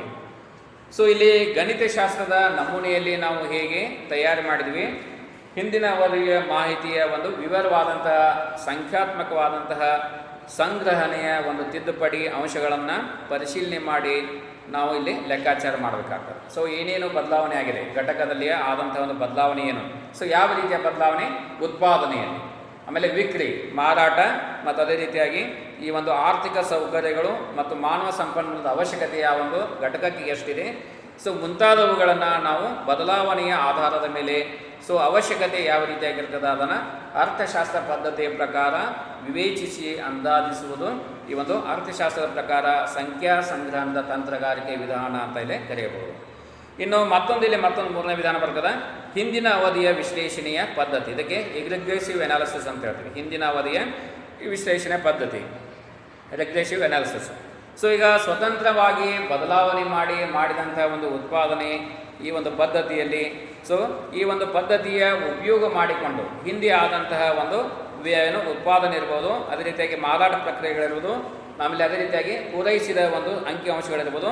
ಸೊ ಇವೆಲ್ಲವುಗಳ ಒಂದು ಅಭ್ಯಾಸವನ್ನು ಮಾಡಿ, ಇವೆಲ್ಲವುಗಳನ್ನು ವಿಶ್ಲೇಷಣೆ ಮಾಡಿ ಒಂದು ವಿಶಿಷ್ಟ ವೇಳೆಯಲ್ಲಿ ಮತ್ತು ನಿರ್ಧರಿಸಿದಂಥ ಒಂದು ಕಾಲಾವಧಿಯಲ್ಲಿ ನಾವು ಏನು ಮಾಡ್ತೀವಿ, ಮಾನವ ಶಕ್ತಿಯ ಅಂದಾಜು ಯಾವ ರೀತಿಯಾಗಿ ಆಗ್ಬೋದು ಈ ಮುಂಬರುವ ಅವಧಿಯಲ್ಲಿ ಹಿಂದಿನದನ್ನು ವಿವೇಚನೆ ಮಾಡಿಕೊಂಡು ಅದನ್ನು ತಿಳ್ಕೊಂಡು ಅಧ್ಯಯನ ಮಾಡಿಕೊಂಡು ಮುಂಬರುವ ಅವಧಿಗೆ ಇದನ್ನು ವಿಶ್ಲೇಷಣೆ ಮಾಡ್ತಕ್ಕಂಥ ಸಂದರ್ಭದಲ್ಲಿ ಹಿಂದಿನ ಅವಧಿಯ ಒಂದು ವಿಶ್ಲೇಷಣಾ ಪದ್ಧತಿಯ ಅಲ್ಲಿ ಅವಶ್ಯಕತೆಯಲ್ಲಿ ಇರ್ತದೆ. ಆದ್ದರಿಂದ ಇದು ಸಹ ಅಷ್ಟೇ ಹೆಚ್ಚು ಪ್ರಾಮುಖ್ಯತೆಯನ್ನು ಪಡೆದಿದೆ ಅಂತ ಹೇಳ್ಬೋದು. ಸೊ ಈಗ ಎಲ್ಲವುಗಳನ್ನು ಮಾಡಬೇಕಾದ್ರೆ ಮುಖ್ಯವಾಗಿ ನಮ್ಗೆ ಏನು ಬೇಕು, ಕಂಪ್ಯೂಟರ್ ಬೇಕು, ಗಣಕಯಂತ್ರ ಬೇಕು. ಸೊ ಪ್ರತಿಯೊಂದನ್ನು ನಾವು ಅಲ್ಲಿ ಕಂಪ್ಯಾರಿಸನ್ ಮಾಡಿ ಹೋಲಿಕೆ ಮಾಡಿ ಅದೇ ರೀತಿಯಾಗಿ ಏನೇನಿದೆಪ್ಪ, ಸೊ ಹಿಂದಿನ ಒಂದು ಅವಧಿಯಲ್ಲಿದ್ದಂಥ ಅಂಕಿಅಂಶಗಳು ಮತ್ತು ಮುಂಬರುವ ಒಂದು ಅವಶ್ಯಕತೆಯಲ್ಲಿ ಯಾವ ರೀತಿಯ ಅಂಕಿಅಂಶಗಳ ಒಂದು ಅವಶ್ಯಕತೆ ಇರ್ತದೆ, ಸೊ ಈ ಸಂಗತಿಗಳನ್ನು ಅಲ್ಲಿ ವಿವೇಚನೆ ಮಾಡಿಕೊಂಡು ತಿಳ್ಕೊಳ್ಳಿಕ್ಕೆ ಅದರ ಒಂದು ಅವಶ್ಯಕತೆ, ಗಣಕಯಂತ್ರದ ಒಂದು ಅವಶ್ಯಕತೆಯು ಸಹ ಅಲ್ಲಿ ಕಂಡುಬರ್ತದೆ.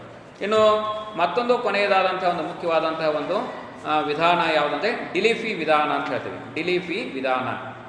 ಸೊ ಈ ಒಂದು ಡಿಲಿಫಿ ವಿಧಾನದಲ್ಲಿ ಮಾನವ ಸಂಪನ್ಮೂಲ ಯೋಜನೆಯ ಮತ್ತೊಂದು ಮುಖ್ಯವಾದಂಥ ಒಂದು ವಿಧಾನ ಅಥವಾ ತಂತ್ರಗಾರಿಕೆ ಅಂತಲೂ ಸಹ ಕರಿತೀವಿ. ಸೊ ಈಗ ಡಿಲಿಫಿ ಅಂದರೆ ಏನು, ಅಥವಾ ಈ ಒಂದು ಅವಶ್ಯಕತೆಯ ಅಂದಾಜು ಮಾಡಲಿಕ್ಕೆ ಪರಿಣತಿಯಿಂದ ಪಡೆಯತಕ್ಕಂಥ ಒಂದು ಸಹಾಯ ಅಂತ ಹೇಳ್ತೀವಿ. ಓಕೆ. ಸೊ ಈಗ ಸ್ಪೆಷಲಿಸ್ಟ್ ಬೇಕಾಗ್ತದೆ, ಪ್ರೊಫೆಷ್ನಲ್ಸ್ ಅಂತ ಹೇಳ್ತೀವಿ ಅವರಿಗೆ, ಅಲ್ಲಿ ವೃತ್ತಿ ಪರಿಣತಿಯನ್ನು ಹೊಂದಿದಂತಹ ಜನ. ಸೊ ಹೀಗಾಗಿ ಯಾವ ರೀತಿಯ ಒಂದು ಬೇಡಿಕೆ ಪ್ರತಿಕ್ರಿಯೆ ಸೊ ಅಧ್ಯಯನ ಮಾಡಿ ಅಲ್ಲಿ ಮೇಲ್ದರ್ಜೆಗೆ ಇರತಕ್ಕಂತಹ ಒಂದು ಅಂತಿಮ ಮಂಜೂರಿ ನೀಡುವ ಅನೇಕ ಪರಿಣತರು ಮತ್ತು ಅವರು ತಯಾರಿಸಿದಂತಹ ಒಂದು ವರದಿಯ ಆಧಾರದ ಮೇಲೆ ಕಂಪನಿಯ ಒಂದು ಅವಶ್ಯಕತೆಯ ಒಂದು ಅನುಸಾರವಾಗಿ ಡಿಲಿಪಿ ತಂತ್ರ ಅಂತ ನಾವು ಹೇಳ್ತೀವಿ. ಈ ರೀತಿ ಮಾಡಿದದಕ್ಕೆ ಡಿಲಿಪಿ ತಂತ್ರಗಾರಿಕೆ ಅಥವಾ ಡಿಲಿಪಿ ಶಹರದಲ್ಲಿನ ಪ್ರಾಚೀನ ಗ್ರೀಕ್ ಧರ್ಮಗುರು ಅವರ ಹೆಸರಿನ ಆಧಾರದ ಮೇಲೆ ಈ ಒಂದು ವಿಧಾನಕ್ಕೆ ಹೆಸರನ್ನು ನೀಡಲಾಗಿದೆ ಅಂತ ಹೇಳ್ಬೋದು. ಸೊ ಈ ಒಂದು ಗ್ರೀಕ್ ದೇಶದಲ್ಲಿ ಅಥವಾ ಪ್ರಾಚೀನ ಗ್ರೀಕ್ ದೇಶದಲ್ಲಿ ಇದ್ದಂತಹ ಒಬ್ಬ ಧರ್ಮಗುರು ಡೆಲಿಫಿ ಅಂತಿದ್ದರು, ಡೆಲಿಫಿ ಶಹರದಲ್ಲಿ. ಸೊ ಅವರು ಈ ತಂತ್ರಗಾರಿಕೆಯನ್ನು ಉಪಯೋಗ ಮಾಡಿದರು. ಆದ್ದರಿಂದ ಇದಕ್ಕೆ ಡೆಲಿಫ್ ತಂತ್ರಗಾರಿಕೆ ಅಥವಾ ಡಿಲಿಫಿ ತಂತ್ರಗಾರಿಕೆ ಅಂತಲೂ ಸಹ ನಾವು ಈ ಒಂದು ವಿಧಾನವನ್ನು ಕರೆಯಬಹುದು. ಇನ್ನು ಕೊನೆಯದಾಗಿ ಮಾರ್ಕೆಟ್ ಸರಪಳಿ ಅಥವಾ ಏನು ಹೇಳಿದ್ದೀನಿ ನೋಡ್ರಿ, ಮಾರ್ಕೆಟ್ ಸರಪಳಿ ವಿಶ್ಲೇಷಣೆ ಎಷ್ಟನೇದದು? ನಿರಂತರ ಮಾದರಿ ಅಥವಾ ಫ್ಲೋ ಮೆಥಡ್ ಅಂತ ಹೇಳ್ತೀವಿ. ಅದಕ್ಕೆ ಫ್ಲೋ ಮಾಡೆಲ್ಸ್ ಅಥವಾ ಮಾರ್ಕೆಟ್ ಸರಪಳಿ ಅಂತ ನಾವು ಅದನ್ನು ಕರಿತೀವಿ.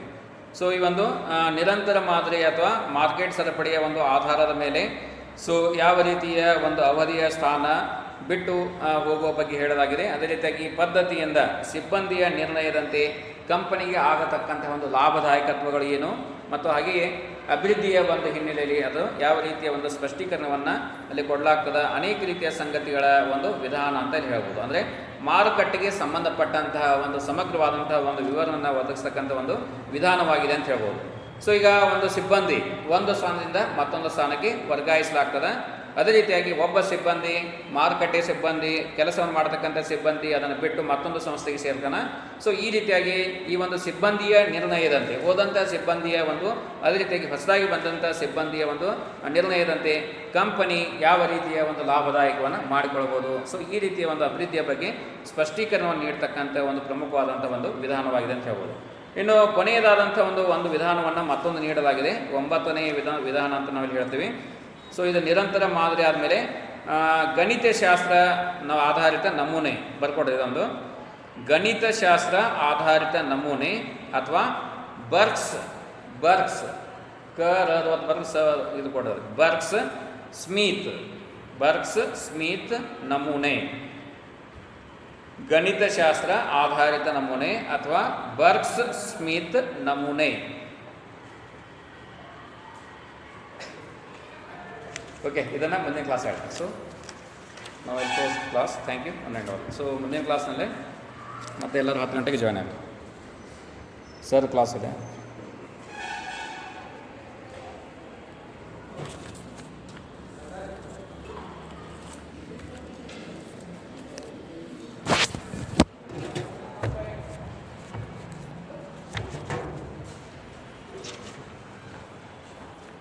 Ten 10:30 next class.